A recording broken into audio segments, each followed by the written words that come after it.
So a new hybrid has entered the battlefield, apparently. Today, we've got Goji Guy with not Hank, but yet another hybrid dinosaur. Now, I don't know if he's making this dinosaur to be like a sidekick to Hank, or maybe Hank a sidekick to this thing.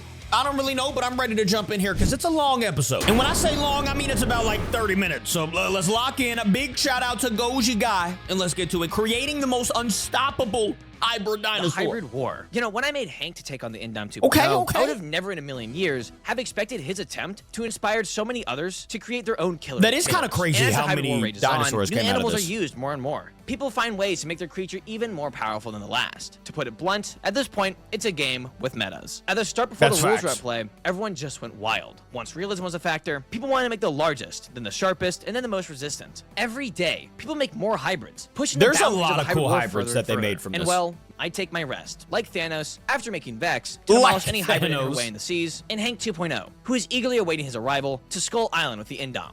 But now what? I mean, we plan on upgrading Vex in the near future, which will have a merch drop, by the way, I promise. And I may make some more later on the road, for but Vex. For now, I rest my book. I don't even think I'll react to Vex. I realized to make the best hybrid is to do it peacefully. Many of the top predators evolve to inflict the most damage, the most pain, and the most bleeding as possible. A peaceful the T-Rex hybrid? His bite that can pop lesser life forms. Snakes, and their venom that can solidify your blood. And birds that can snipe you out of the sky at 200 miles an hour. All of these that's kind of insane. Still, predators aren't the main life form here on Earth. Prey, herbivores, sauropods, cattle, animals that don't go out of the way to sharpen their teeth or protect their aim. These beasts, despite not being made to kill, are able to contend and beat animals that were built by Mother Nature to rip them to shreds. I like where we're going with this. We're about to build like a silent predator, not like a, an alpha predator or anything like that. Like the elephant, obviously. If that bad boy laid on you, you're cooked. You know what I'm saying?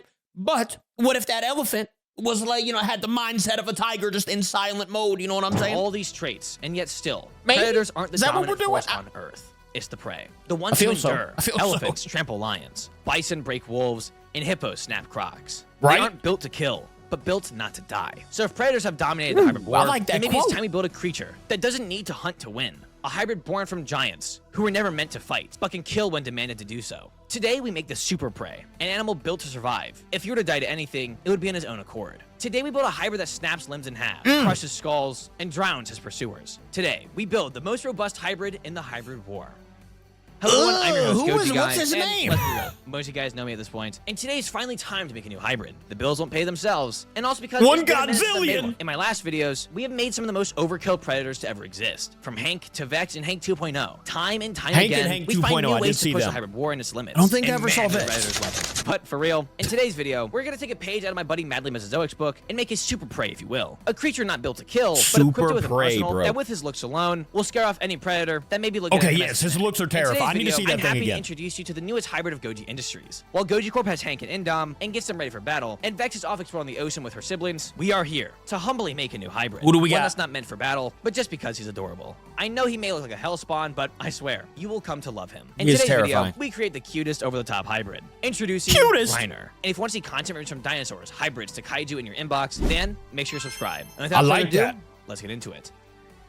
I mean, he is kind of cute, though, I'm not gonna lie to you. That little image there was. Especially this one, as Reiner's not here to fight anyone. I mean, I was considering Mortalodon, but let's just say it's like putting a coffee shin against a nuclear Kong. So, what to start with? Well, I thought long and hard. When making super prey like these, most people look at the Proboscidea, Ankylosauridae, or Ceratopidae families as we need to lock in. It's gonna be a minute. We're gonna go even further back, all the way back to the mid-Triassic, roughly 210 million years ago. And we'll be taking a representative of the Dicynodon family. That being my favorite animal of all time. Every morning, I wake up and thank God for a beautiful day, and thank him that I can walk the same earth as these glorious beasts from long ago. I present to you the greatest animal of all time, the Lisovicea.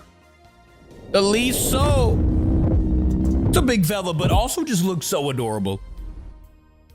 These fellers came in at 15 feet in length and stood about 9 feet tall at the hips and weighed in at a max of 8 tons. These guys are a perfect base. Many other tank bases, as we've already mentioned, have something going on that can complicate things. Whether it's the armor and wrecking ball of the Ankylosaurus, the frill and horn of the trike, or the trunk and tusk of the elephant. But Lisovicea? Nope. These guys are as simple as they get. Big, fat, and have a beak. These guys are so painfully boring and simple that they are the perfect base for any hybrid. You want a fast Lisovicea? Doable. A stealthy one? Easy. One that can climb trees? I don't doubt it. They are the blank canvas in the animal kingdom. You can and I climb mourn a their tree death with that daily. thing? But why do we pick them as a base? Well, besides the fact that I'm biased to them, and they're the greatest animal of all time, they provide great size, stability, and a strong beak. And as you said, they are so blank that we can really do whatever we want. Back kick. So with that mentioned, let's up his defenses, shall we? Let's start with the beak. Well, to start, we first need to already understand how crazy Liso's bite is. Now, for those who don't truly understand how big these guys were, here's a reconstruction of their head. Dang! Yeah. Now, it's very, very difficult to say how strong these guys' bite force was, as sadly there just really isn't much fossil info on them. This is due to a lack of interest in the Triassic beasts, as everyone is more interested in stuff like the T-Rex because, you know, of course. And secondly, Yeah, it's a obviously. Triassic. It's a cool. miracle of a fossil last from the Cretaceous, much less an additional 100 million years from the Triassic. So all we really have is scattered parts. But given their sheer size, these guys would likely have a bite anywhere from 1,000 to 1,400 psi. That's Pretty my educated solid. guess, though, given the very limited info we have. So while it's not animal popping like the T-Rex, it's still mad impressive, especially for a herbivore. So, who is first up at making his bite even more devastating? Well, flying in at 25 miles an hour, at 1.25 pounds, we have the Imperial Woodpecker. Hey, Hodo, don't tell me it can fly now. I'm out. If it can fly, I'm out of here. I think it's just going to be, it's just a beak. Is that what he said? This little fella has one of, if not the strongest beaks in the entire I was about to family. say, bro. These guys are essentially biological jackhammers. Could you Their imagine beaks are the giving strong that thing outer layer of wings? Keratin that was densely packed and highly abrasion resistant. Below that, they had bone that was reinforced with a spongy core, allowing them to absorb the shock of their blows. This allows the Imperial to hit as hard as he needed to. Along with the beak, they also had great neck muscles and a phenomenal shock absorbent system, but more on that later. We'll be taking the gene that is responsible for the beak hardening and endurance factor and pasting it into our Liso, having it only affect the front of the beak, but not these little side parts. But speaking of the side parts, let's cover those next. Now, this part of the side beak parts is still look solid. Weird. Now, personally, I don't really have a clue what this is. They're just some sort of weird, enlarged, keratinized. He got his jaw goatee, flanges, bro. or Is that what that essentially, is? It's just tusks. He's got his It's little pretty goatee much just a going tusk, on. more or less. This part of the beak likely did two things. Firstly, shearing plants. While the main The part of the beak bone actually bent goatee is down, crazy. these side parts likely sheared the plants and were the real cutting power. Along with that, sexual display, which I'm not going to explain as that's not important to the hybrid. Moving on. So how are we going to make this part of the beak better? Well, let's give it some guillotine chopping power, shall we? The next genetic contributor is the one and only teeth, though. Thylacoleo. Pew at my buddy's face. That would scare me. 1,000%. Thylacoleo even got some of my name in him. A marsupial with some of the scariest back teeth in the animal kingdom. Yeah, I didn't know my As name's you see here, Thylacoleo, They did have some you know? normal teeth. Just kidding. Yes, but it's the back ones were really Starts with a interesting. tie, though. These elongated, sharpened teeth allow the thylo to bite through most prey with ease. The teeth acting like one of those paper trimmers you have in your art class. Now, the tricky part is how we're going to apply this. Well, firstly, I want to mention, in terms of realism, we aren't looking at Vex or Hank 2.0 levels. So, stretch your realism boundary a little bit here. Now, it's hard to explain how we'll What were apply those this without a 3D humanoids, model, bro? but I'll try my best. Hey, lol, editing Goji guy here. We made a 3D model of it. Yeah, enjoy. Within the inner side of the beak tusk things, both in the top and bottom, the tusk will become more angular and slanted. That allowing the top thing of the mouth is to presently okay, lock so into now they're place, going but now with forward. razor sharp edges. So already we have woodpecker reinforcement and now natural blades in the side. That's gonna be a already bite. if you get Big caught within fella. this bite, you'll likely lose a limb. But let's go further. The tusks themselves are already at a good angle for shearing, but we want to be able to clamp down even better and chomp through whatever is presented. So thanks to the thylo's front teeth, these teeth will cause the tusk to bend, so now it clamps shut even better. But let's move on to the next contributor. The jaw is already crazy sharp, but how can we make the entire thing even sharper? Well, we're taking a contributor from the original Hank's gene pool, and are going to be using it much more sparingly this time. A fish with arguably the deadliest bite in the seas, the Dunkleosteus. Mr. Dunk. Okay. Hey, we're bringing some interesting mouth characters into this hybrid. That first one Now, with the along with base, these the animals, dunk, you'll with the have more bite. effects later, but for now, let's angle those edges just right. The And mouth so that is now, getting insane. This guy's beak will be self-sharpening. Yeah, The right, Dunkleosteus, like most animals, were able to sharpen their teeth passively. Now, Which donks do is this because of crazy, two by the things. way. One, that being the food they ate, which we can't replicate. But the second reason we can. As a top predator in the ocean, you can't afford to have a dull jaw, can you? So, how'd they sharpen their jaws? Well, its jaw plates rubbed against each other with every bite, each time grinding a new sharp edge. Just like the paper trimmer joke I That's made earlier, crazy. their jaws were able to sharpen themselves like a whetstone. So, You know, this is also why I love reacting to people like Goji Center, Goji Guy. I feel like I always learn new things. I did not know that the dunk, bro, is it the teeth or the jaw that sharpens? He said jaw. Maybe he's talking about the teeth or both. At this point, maybe that's all just interconnected. I don't really know. All I do know is this man's got razor sharp teeth. Mixing into what we're seeing on screen right now. Goodness gracious. the already angled jaw will be That is further a modified hybrid, so brother. that Reiner's jaw grinds against itself, sharpening its beak whenever he needs to eat. And keep in mind, the dunks did this when they ate, which was likely a couple times a day. But a herbivore like Reiner, who has to eat plants non-stop, Plants all the time? this dude Yeah, can just that would eat be onto the sharp. plate. Will have a jaw as sharp as swords. But let's add one last contributor. The one So that's jaw, used in practically teeth, yeah, every whatever. hybrid there is. I finally cave into its empire. The short-tailed shrew makes itself known. Not the shrew. What was so good about this thing again? Always forget. Every hybrid uses it.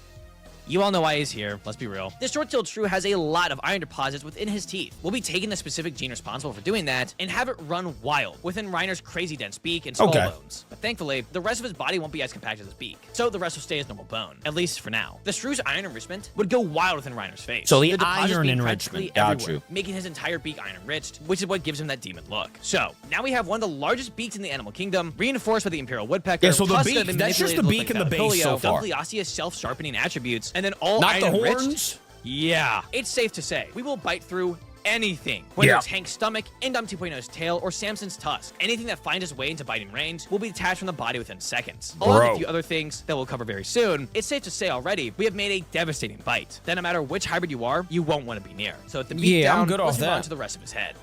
Now, the head is interesting. As you will see, the rest of his body is pretty well protected. His butt will be a weapon, so his behind is fine. Going underneath him is just asking to be crushed, and if you attack his sides, you'll just be rammed. But one area that is still vulnerable is his back. Now, while I admit this isn't a perfect fix, we've devised a good countermeasurement. Next up in the genome is the American bison.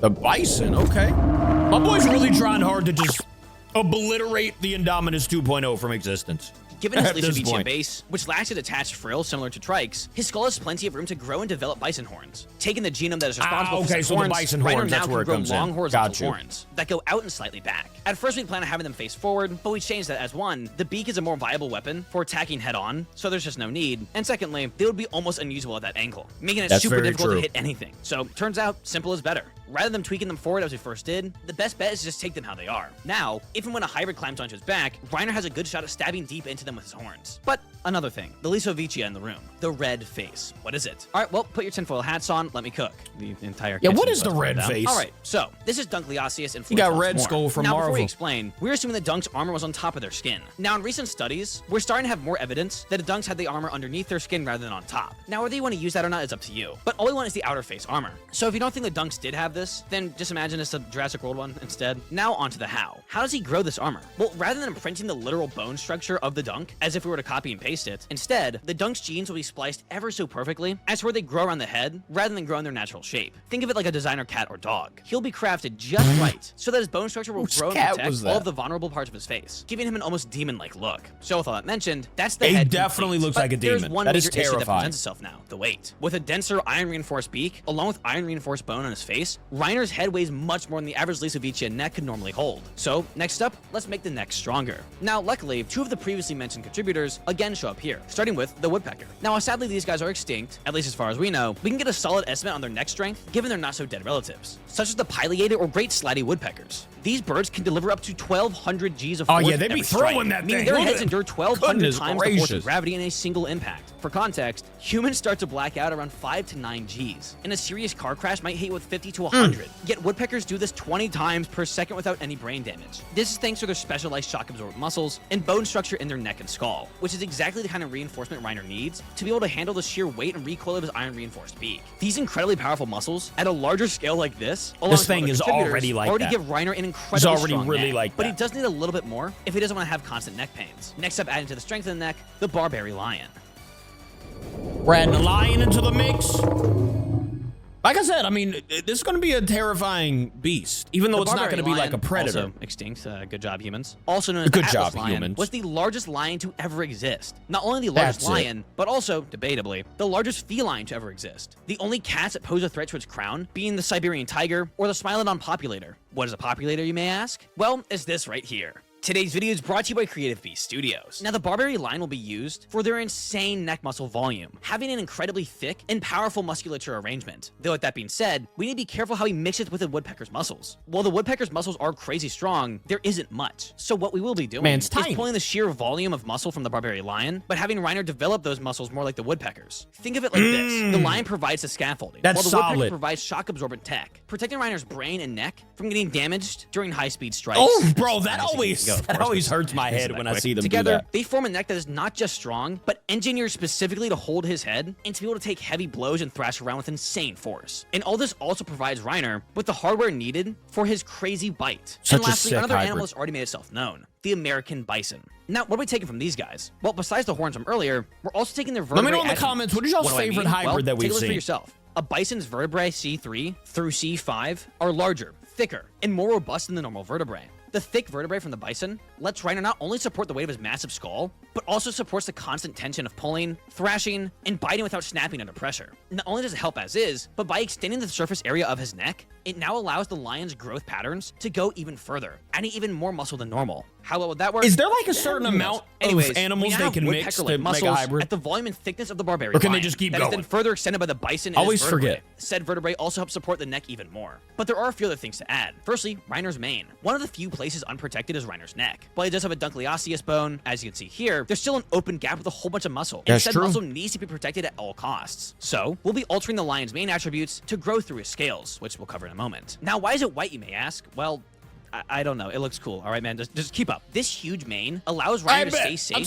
from bites to the neck. Attackers now being met with a mouthful of fur rather than his thick, juicy muscles below. Along with all that, Reiner can now blast through flesh like a shotgun using his beak. With the bison and woodpecker being added, Reiner would instinctively want to be able to use his head to ram when needed, such as when woodpeckers are trying to find food or make a home, and how bisons ram into each other with their horns. Reiner's beak will now be used to stab deep into attackers, puncturing deep holes into their flesh. And the woodpecker and bison are a perfect mix for this, as Reiner already has great shock-absorbent muscles, but now with the extended vertebrae that will spread out the blow. Let me know what over you his think elongated structure, about this Reiner hybrid could so run far. full Is it speed into a stacking brick up wall and be A-okay from against the other ones? So not only does he have a crazy bite, but he can now ram with his beak and horns and absolutely gore any other animal in his wake. So with the neck buffed, onto his armor. Next up is his armor. Okay, now before armor. we begin on this, I want to mention something. I was gonna wait to mention this at the end of the video, but most of you guys leave way before then. Who is clicking off of a video after 4 seconds? That's what I be here's the saying, reason bro. I'm What are y'all doing this video, clicking and for? that's just to bring hype to the Triassic period. That's why we're using Lisa 4 Vici as seconds base. is crazy. So many animals from the Triassic have very minimal research done and very little interest in the first place. Most people rather focus on trying to find dinos like T-Rex or Spino, which, while cool, yeah, they are literally ignoring one of the most Spino's my interesting favorite. time Shout out to periods my in boy. Earth's history. So let's make a deal. I want this video to spread far and wide, to hype up stuff from the Triassic and before. There are too many amazing animals that we leave unchecked and deserve just as much respect as the likes of the Tyrant Lizard King. That's facts. I here's the thing. respect that. I don't usually ask for like goals, and I know it's a huge ask. Hit that but like button, guys, this if you video can haven't. reach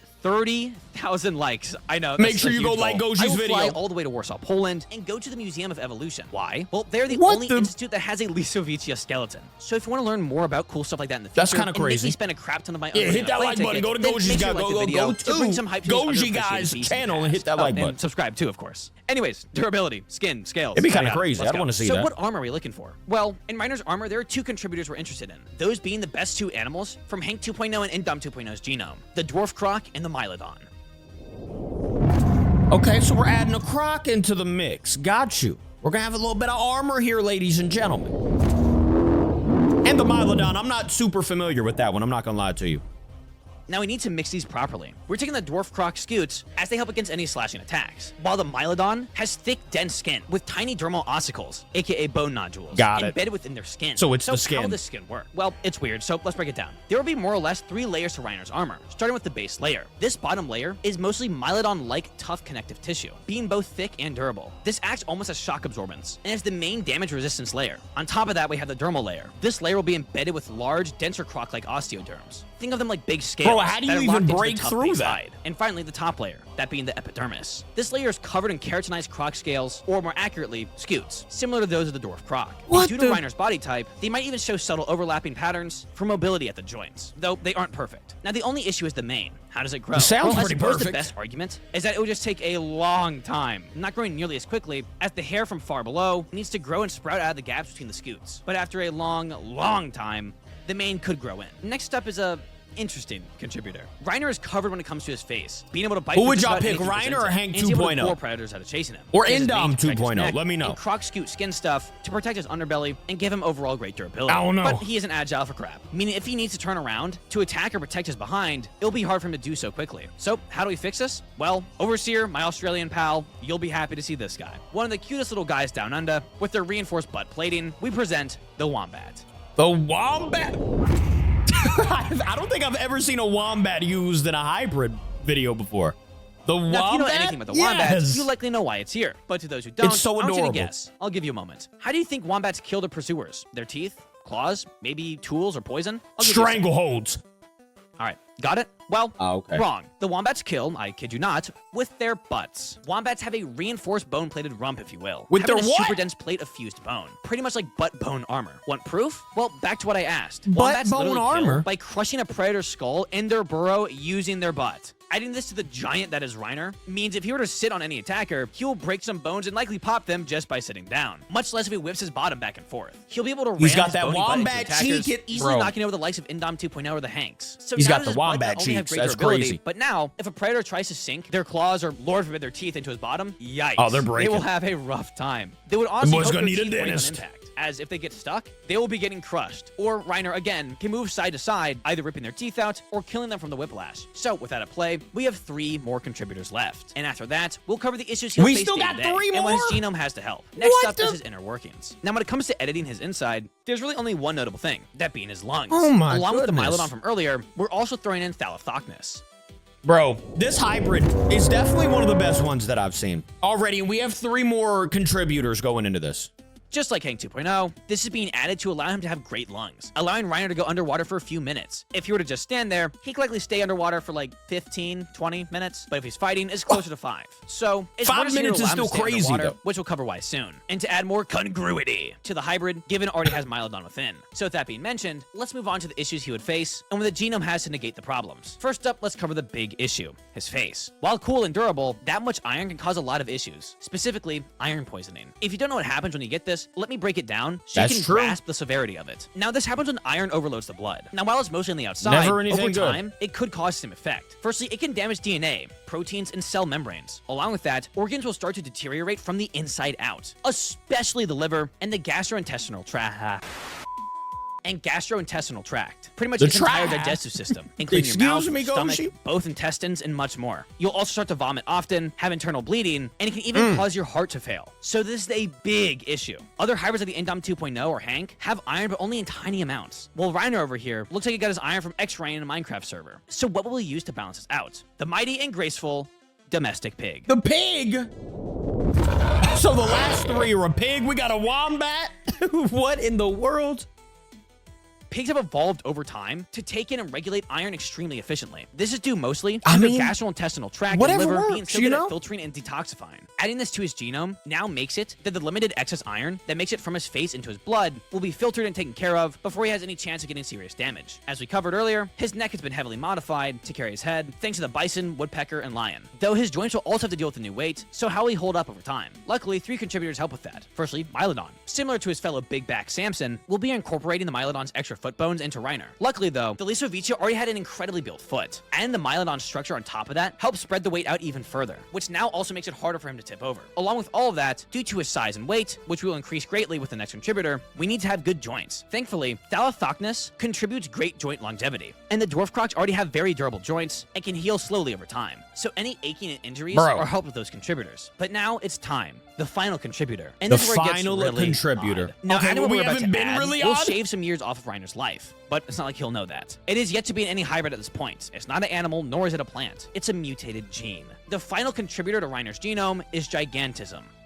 Gigantism? Who? Oh, the growth hormone. All right. I mean, he is huge. Does that just mean he's going to keep growing or what's good? And if he wants to be able to defend himself, he needs to get larger, heavier, and stronger. Adding Gigantism will shorten his lifespan by a few years, and he will have times where he has sore joints, but thankfully, the wide range of contributors allows Reiner to live with this mutation without much worry. So, here he is, Reiner, aka Lisodurax improvax. Oh, bro, Reiner?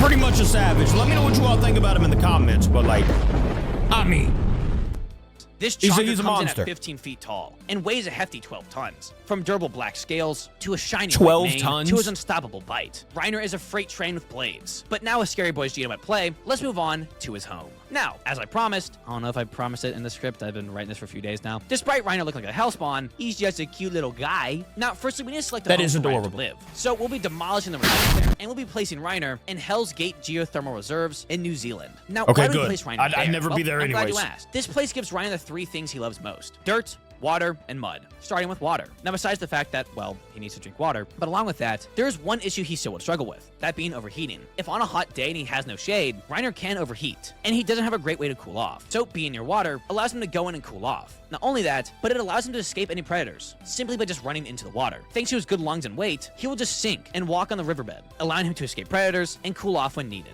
Next up, dirt. Now, besides the fact that he of course will need to eat a lot of plants every day to stay full, he will also burrow. thanks to the Wombat and Mylodon DNA, Reiner instinctually Wombat knows to cheeks. burrow Look how to the ground. adorable that Like thing is, distributors, too. He will burrow to give himself a safe home, allowing him to place stockpiles of food and use it as a weapon against predators, which we'll cover in a moment. And lastly, mud.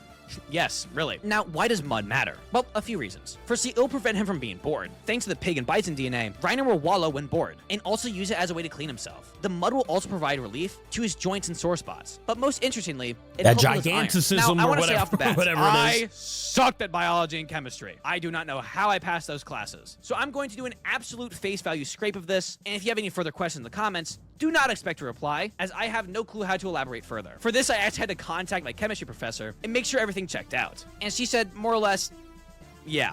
Let me explain. Reiner, while having pig DNA, More or less, which would help yeah. greatly with the iron management, could over time grow too much iron. That's where the mud comes in. The mud found in Hell's Creek is high in bentonite and sulfuric clays, which have a negative ionic charge, meaning they are drawn to and draw out heavy You done metals lost such as me. iron. You So by lost him me, playing Goji. in the mud, he can manage and regulate his iron amounts, as the I don't mud will know. be doing a process called cationic exchange. Lowering his listening, iron but amounts I'm by not. a tiny fraction, which would be just enough to I'm manage not- the I'm done growth with of iron school. over the years. Can't So lie to he you. can cool off and go for a swim in the water. He eats plants and burrows into the ground, and wallows in the mud to help with joints, boredom, and iron amounts. Reiner is just a little guy. He likes to roll in mud. He's just a little dig guy, holes, but he could and easily gets destroy. distracted by colorful bugs. While he may look scary, I promise he's not. Anyways, Nah, let's he's cover how scary, he brutally bro. murders the competition. Now, Look while at most him. people would hope their hybrid fights a brutal, epic battle, Reiner, yeah, not really. Firstly, dismembering. Now, thanks to Reiner's insane bite, he'll be able to bite through anything. Even talking about the Anything. hybrids in comparison is a disservice. I really don't think there is a single body part of any animal that would stay intact from a bite from this guy. Like I said, whether it's the Indom's tail, Hank's belly, or Samson's tusk, he will chomp right through it with ease. Well, what about armor? He can't bite through that, as it's too difficult to land a bite. Well, that is correct. Let's use Samson as an example. His armor is too flat for Reiner to be able to bite properly, so how does he get around it? Well, second up,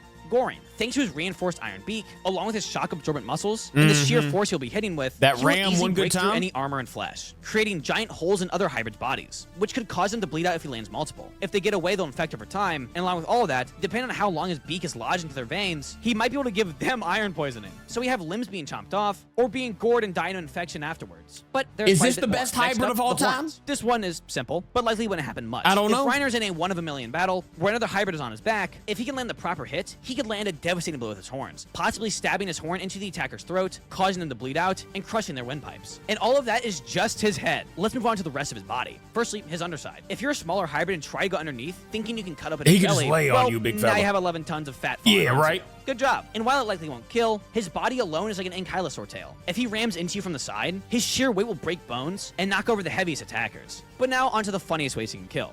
Firstly, It's the death from cheeks, run. man, it's if you the decide to cheeks. chase Reiner into his burrow, now like a wombat victim, you will have your skull crushed from Reiner ramming his bottom against your head into the ceiling of his burrow, breaking your skull and killing you instantly. And lastly, the funniest one, let's assume you go to attack him while he's drinking some water. After enough time, he'll turn around and bite you. You'll feel I the feel sharp like the pain from his funniest bite, one's the but cheeks. your leg, it's still attached.